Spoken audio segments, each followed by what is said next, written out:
Halo guys, kali ini kita mau jalan-jalan ke alun-alun Kidul Yogyakarta yang dikenal sebagai salah satu destinasi wisata ikonik akan mitosnya yang wajib dikunjungi saat liburan ke Yogyakarta. Alun-alun Kidul ini dulunya bernama alun-alun Pangkeran yang berarti belakang dikarenakan posisinya berada di belakang Keraton Ngayogyakarta. Yang mana alun-alun Kidul ini dibangun oleh Sri Sultan Hamengkubuwono ke-1 pada masa kepemimpinannya di tahun 1755 sampai dengan 1792. Dulunya ada pagar tembok batu bata dengan tinggi 2 meter dan tebal 30 cm yang mengelilingi area alun-alun Kidul. Namun tembok lama banyak yang runtuh dan rusak, kemudian dibangun tembok baru oleh Sri Sultan Hamengkubuwono ke-7.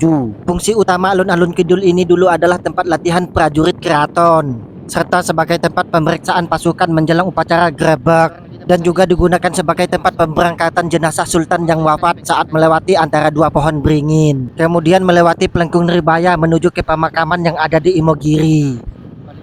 Guys, ini kita mau ke alun-alun Kidul dulu, kita mau ke Mata. Nanti sekalian kita bahas sejarah-sejarahnya, oke? Jauh. Baik, tarik Om.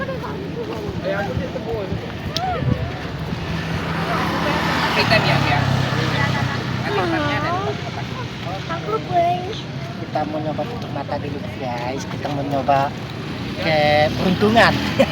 Katanya kalau berhasil tutup mata, nanti apa yang diniatkan di awal akan terkabul katanya, tapi nggak tahu juga.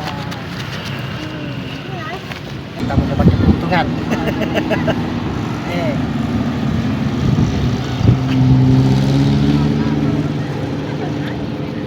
Nih udah nggak lihat ini guys, no tipu-tipu ini. Kamu pandu ya? Kamu pandu ya? Nggak ngeliat bener itu, nggak boleh bohong loh. Iya aja nih. Ya, yuk, 1, 2, 3, yuk, lurus. Apa di belakangku ini? Arsyad. Oke guys, kali ini kita mau nyoba tutup mata di alun-alun Kidul Yogyakarta. Yang rumornya siapapun bisa melewati kedua pohon beringin tersebut, doa atau keinginannya akan terkabul. Jadi untuk melewati kedua pohon beringin tersebut, mata kita akan ditutup dari jarak 20 meter. Pas mata ditutup, kita mengutarakan keinginan atau doa kita terlebih dahulu. Apabila bisa melewati kedua pohon beringin tersebut, doa kita sebelumnya tadi akan terkabul. Mungkin kelihatannya mudah, tapi tak akui benar-benar sulit untuk melewati dengan keadaan mata tertutup. Ini kita sudah nyoba 2 kali tapi tetap gagal, padahal jarak beringin satu sama satunya itu lumayan jauh, sekitar 10 meter. Konon apabila ingin mulus melewati kedua pohon beringin tersebut, niat atau doa kita sebelumnya tadi harus benar-benar tulus. Boleh percaya atau tidak sih, ini hanya mitos yang beredar di masyarakat sekitar. Jadi kembali lagi ke diri masing-masing, jangan dianggap serius. Anggap saja hanya permainan semata biar tidak dicap musyrik. Bagi yang penasaran, yuk langsung coba ke sini.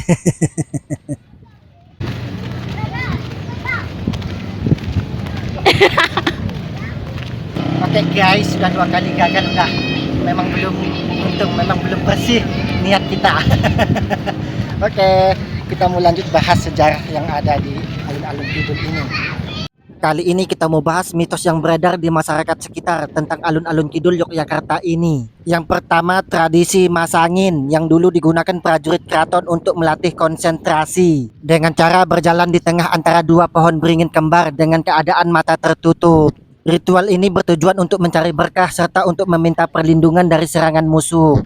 Tradisi ini sudah ada sejak zaman dahulu, berawal dari tradisi topo bisu yang dilakukan setiap malam 1 suro. Yang kemudian beredar sebuah mitos bahwa siapapun yang bisa melewati kedua pohon beringin tersebut dengan mata tertutup maka doanya akan terkabul. Selanjutnya terdapat kisah legenda yang mana kedua pohon beringin ini digunakan oleh Sri Sultan Hamengkubuwono I untuk menguji ketulusan laki-laki yang ingin menikahi putrinya. Yang berawal dari kisah sang putri mendapatkan pinangan dari seorang laki-laki. Namun putri tersebut tidak terlalu menyukai calon suaminya. Akhirnya beliau mengajukan satu tantangan baginya, yaitu untuk berjalan dengan mata tertutup melewati pohon beringin kembar sampai ke pendopo keraton yang ada di alun-alun Kidul ini. Namun sayangnya orang tersebut gagal dan Sultan berkata bahwa siapapun yang bisa melewati tantangan tersebut haruslah memiliki hati yang bersih dan tulus. Seperti itulah asal-usul mitos masangin yang hingga kini dipercaya masyarakat sekitar.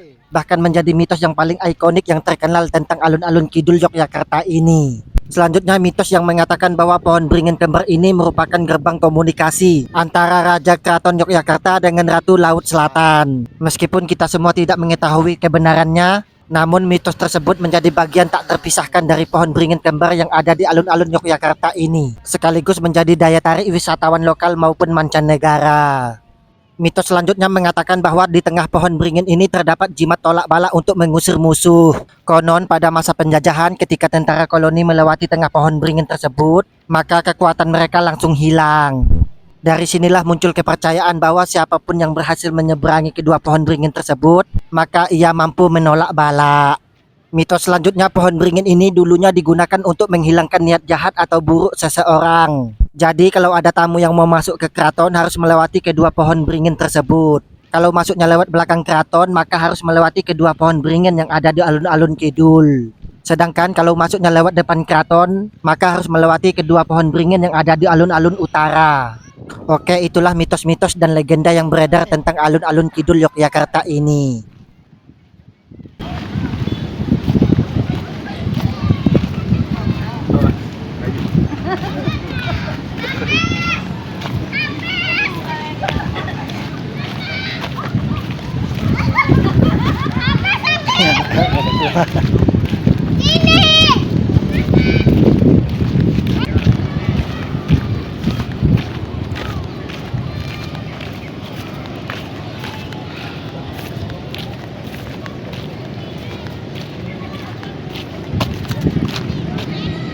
Kali ini kita mau bahas fasilitas apa saja yang ada di alun-alun kidul Yogyakarta ini. Yang mana alun-alun kidul ini terkenal akan mitosnya sehingga wisatawan pada penasaran ingin berkunjung ke sini. Adapun fasilitas pendukungnya adalah tempat parkirnya cukup luas. Yang mana parkir motor bayar 3.000, parkir mobil bayar 5.000 sampai 10.000. Untuk masuk ke alun-alun kidulnya gratis tanpa dipungut biaya apapun. Tersedia juga toilet umum. Tersedia juga masjid yang tidak jauh dari alun-alun. Tersedia juga tempat kuliner atau jajanan tradisional seperti bakso, cilok, dan lain-lain. Tersedia juga tempat makan yang lapar, ada juga penyetan dan lain-lain. Tersedia juga angkringan yang hobi ngopi atau jajanan gorengan juga ada. Dan tersedia juga tempat nongkrong lesehan untuk menikmati malam di alun-alun kidul. Terutama bagi yang masih pacaran, makin malam makin romantis. Tersedia juga sewa penutup mata, cukup bayar 5.000. Sudah bisa dipakai sepuasnya, tapi jangan lupa dibalikin lagi. Yang bawa anak-anak bisa juga diajak melukis di area alun-alun kidul, cukup bayar 15.000 per lukisannya. Ada juga penyewaan odong-odong dan sepeda hias. Cukup bayar sewa 20.000 sampai 60.000, kita bisa berkeliling area alun-alun kidul 2 sampai 3 kali. Dan yang pastinya banyak spot foto yang estetik dan mistik. Kalau mau ke sini enaknya malam hari, kalau siang atau sore masih agak sepi. Dikarenakan cuacanya panas dan juga jualan-jualannya belum pada buka. Tapi kalau malam alun-alun kidul ini rame pol. Dikarenakan kalau malam banyak tempat kulinernya dan juga banyak tempat penyewaan odong-odong. Yuk yang penasaran langsung gas ke sini. Sat, lagi gambar apa Sat? Gambar rumah. Oh. Nih lagi gambar rumah di alun-alun kidul. Oh. Lagi ngasih awan-awan. Guys, sama sekali nih.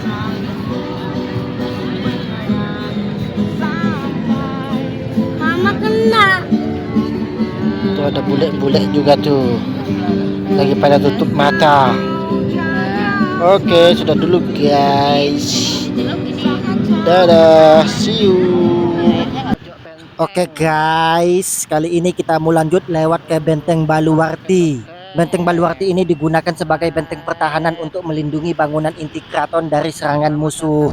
Yang mana Benteng Baluwarti ini memiliki 2 lapis benteng. Lapis pertama untuk melindungi bangunan inti keraton, sedangkan lapis kedua untuk melindungi bangunan sekitar keraton. Selain itu juga menjadi saksi sejarah perjalanan pemerintahan Keraton Yogyakarta. Benteng Baluwarti ini dibangun pada masa pemerintahan Sri Sultan Hamengkubuwono ke-1 dan selesai pada era pemerintahan Sri Sultan Hamengkubuwono ke-2. Awal mulanya dulu Benteng Baluwarti ini hanya terbuat dari gelondong kayu dan dilengkapi dengan jangan atau parit. yang kemudian diperkokoh oleh Sri Sultan Hamengkubuwono II pada tahun 1785 sampai dengan 1787 ketika beliau masih menjadi putra mahkota, yang mana bentengnya sudah diperkokoh menggunakan batu bata dan semen, dan diperkuat lagi pada tahun 1809 Masehi ketika Sri Sultan Hamengkubuwono II telah resmi menjabat sebagai sultan. Dulunya benteng Baluarti ini terdiri dari 5 buah pintu sebagai akses keluar masuk, atau dikenal dengan pelengkung, dan dikelilingi oleh 4 baston pada 4 sudut benteng. Pelengkung tersebut antara lain adalah pelengkung Tarunasura, pelengkung Nirbaya, pelengkung Jagasura, pelengkung Jagabaya, dan pelengkung Madhyasura. Bentuk benteng Baluarti ini mirip seperti persegi 4, namun lebih besar ke bagian timur, yang mana benteng keraton dari timur ke barat memiliki panjang 1200 meter, sedangkan dari arah utara ke selatan memiliki panjang 940 meter. Halo guys, ini kita lagi ada di benteng Baluarti Keraton. Ini keren bentengnya guys, ini sepanjang jalan ini benteng semua ini mengelilingin area keraton, pokoknya mantap. Yuk kita mau lanjut jalan-jalan lagi. Oke, kali ini kita mau bahas fakta menarik tentang benteng Baluarti. Yang pertama, benteng ini dirancang untuk perlindungan utama dari serangan musuh. Selanjutnya disebut Baluarti karena menggunakan bahasa serapan Portugis, yakni Baluarte yang artinya benteng. Benteng Baluarti ini juga disebut sebagai benteng Margi Hinggil. Dan juga benteng Baluarti ini menjadi salah satu tempat untuk melaksanakan kegiatan tradisi malam satu suro yang diadakan oleh Keraton Ngayogyakarta, yang mana pada malam satu suro dilaksanakan upacara mengarak benda pusaka mengelilingi benteng Baluarti. Prosesi ini dikenal dengan istilah Tapa Mbisu Mubeng Benteng, yang artinya mengelilingi benteng dengan keheningan atau tanpa bicara. Jadi para abdi dalam dan warga sekitar yang ikut prosesi ini harus diam sampai dengan selesainya mengelilingi area benteng Baluarti. Selanjutnya, awal pembangunan benteng ini hanya terbuat dari gelondong kayu dan dilengkapi jangan atau parit yang sangat dalam dengan airnya yang sangat jernih. Dan di sisi luar paritnya diberi pagar bata setinggi 1 meter, yang mana desain benteng Baluarti ini dirancang langsung oleh Pangeran Mangkubumi atau Sri Sultan Hamengkubuwono I, yang kemudian bangunan benteng ini diperkuat dan diperkokoh oleh Sri Sultan Hamengkubuwono II. Selanjutnya, benteng Baluarti ini merupakan saksi bisu terjadinya peristiwa geger sepi yang terjadi pada tanggal 19 dan 20 Juni tahun 1812. Pada saat itu Jawa dikuasai oleh bala tentara Inggris yang menyerang Keraton Yogyakarta, yang mana pada masa itu pasukan Inggris di bawah kepemimpinan Kolonel James Waston meledakkan gudang senjata dan misiu yang berada di pojok benteng timur laut atau dikenal dengan Taman Sari. Akibat peristiwa tersebut, pelengkung Madhyasura ditutup permanen sebagai bagian dari strategi pertahanan. Langkah tersebut diambil karena pihak keraton mendengar pasukan musuh berencana masuk lewat pelengkung tersebut. Akibat ledakan dahsyat tersebut, benteng Baluarti hanya menyisakan 3 baston, yakni pojok benteng wetan, pojok benteng kulon, dan pojok benteng lor. Serangan puncak terjadi pada tanggal 20 Juni tahun 1812 saat fajar pasukan koalisi Inggris bersama prajurit sepoi dan pasukan Pangeran Notokusumo menyebar untuk mengepung tembok keraton. Mereka berhasil masuk ke dalam benteng Baluarti menggunakan tangga bambu. Serangan tersebut mengakibatkan Sri Sultan Hamengkubuwono II ditangkap dan ditawan oleh Inggris. Dan bangunan benteng ini rusak parah akibat gempa bumi pada tahun 1867. Banyak rumah rusak termasuk rumah para abdi dalam, yang kemudian didorong oleh rasa kemanusiaan. Sri Sultan Hamengkubuwono VI memperkenankan para abdi dalam untuk menempati tempat-tempat terbuka seperti di sisi-sisi benteng dan reruntuhan Taman Sari sebagai tempat tinggal sementara. Rupanya kebijakan ini berlanjut terus sampai dengan keturunan-keturunan dari abdi dalam yang bersangkutan, yang mana sebagian benteng Baluarti ini telah tertutup oleh pemukiman penduduk. Dan yang terbaru, pihak keraton menggusur semua pemukiman yang ada di dekat benteng Baluarti. Demi proyek revitalisasi benteng Keraton Yogyakarta, puluhan bangunan yang menempel di sepanjang benteng Baluarti terpaksa harus digusur. Tercatat ada sekitar 50 rumah yang tergusur. Seluruhnya merupakan bangunan yang menempel di pagar benteng Baluarti. Adapun nilai berbunga atau kompensasi diterima warga yang terdampak, jumlahnya bervariasi antara 80 juta hingga 300 juta. Tergantung luas, jenis, dan material bangunan tersebut. Alasan utama penggusuran tersebut adalah untuk memugarkan kembali bangunan benteng Baluarti yang dulu telah runtuh, yang mana tanah sekitar benteng Baluarti adalah milik Keraton Yogyakarta, sehingga masyarakat mau tak mau harus mengosongkan tanah tersebut. Adapun alasan pemugaran tersebut, pihak keraton ingin mengembalikan nilai-nilai sejarah yang terkandung di dalam benteng Baluarti. Sebab Keraton Yogyakarta ini sudah menjadi warisan budaya dunia yang diakui oleh UNESCO. Sehingga pihak Keraton Yogyakarta ingin menjaga dan melestarikan bangunan di sekitar keraton.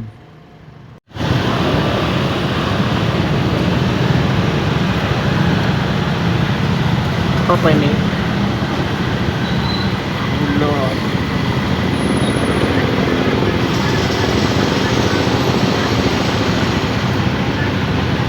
Itu. Oh itu apa itu Sud? Molen Sat? Panjang. Molen? Agak panjang lagi malam apa? ya itu. Molen ya.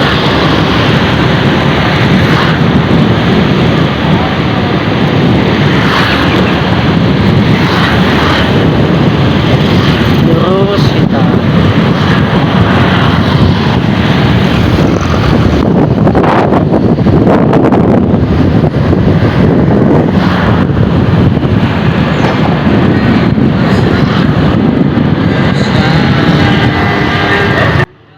Oke, kali ini kita mau bahas fakta menarik tentang Pelengkung Gading atau Pelengkung Nirbaya. Pelengkung Nirbaya ini berasal dari kata nir yang berarti tidak ada dan kata baya yang berarti bahaya. Secara filosofi, keberadaan pelengkung ini memberi arti bahwa tidak ada yang bahaya mengancam. Hal ini mencerminkan keyakinan bahwa Pelengkung Gading ini memiliki kekuatan spiritual tertentu, termasuk mitos ilmu hitam yang tidak dapat menembus gerbang ini. Pelengkung Nirbaya ini juga dikenal sebagai Pelengkung Gading dikarenakan bangunannya ini berbentuk melengkung sesuai dengan artinya pelengkung. Sementara itu istilah gading diambil dari warna putih gading pada gerbang tersebut. Selanjutnya Pelengkung Nirbaya ini memiliki tangga menuju ke bagian atas yang dulu digunakan oleh prajurit keraton sebagai pos penjagaan. Selanjutnya terdapat menara sirine yang berbunyi pada dua momen khusus. Yang pertama akan berbunyi pada tanggal 17 Agustus untuk mengingat detik-detik proklamasi kemerdekaan. Selanjutnya sirine kedua akan berbunyi pada saat bulan Ramadan menjelang berbuka puasa. Selanjutnya Pelengkung Nirbaya ini satu-satunya gerbang yang tidak boleh dilewati oleh sultan yang bertahta. Dikarenakan Pelengkung Nirbaya ini digunakan untuk pintu keluar kereta jenazah sultan menuju ke pemakaman raja-raja yang ada di Imogiri, sehingga Pelengkung Nirbaya ini akan dilewati sultan ketika beliau wafat. Tradisi ini sudah ada sejak Sri Sultan Hamengkubuwono ke-1. Jadi semenjak sultan dinobatkan sebagai putra mahkota, larangan tersebut sudah berlaku. Larangan ini berlaku bagi sultan yang masih hidup untuk tidak melewati gerbang Nirbaya ini. Larangan tersebut dipercaya telah berlaku sejak era Sri Sultan Hamengkubuwono ke-1 dan terus dilestarikan sampai sekarang. Sultan yang masih bertahta menggunakan pelengkung lainnya untuk keluar masuk ke keraton. Sementara Pelengkung Gading ini dikhususkan untuk kereta jenazah sultan. Tradisi ini tidak hanya berlaku untuk sultan, tetapi juga untuk menunjukkan penghormatan kepada nilai-nilai budaya dan spiritual masyarakat Yogyakarta. Oke guys, berakhir sudah perjalanan kita di alun-alun Kidul dan Benteng Baluarti.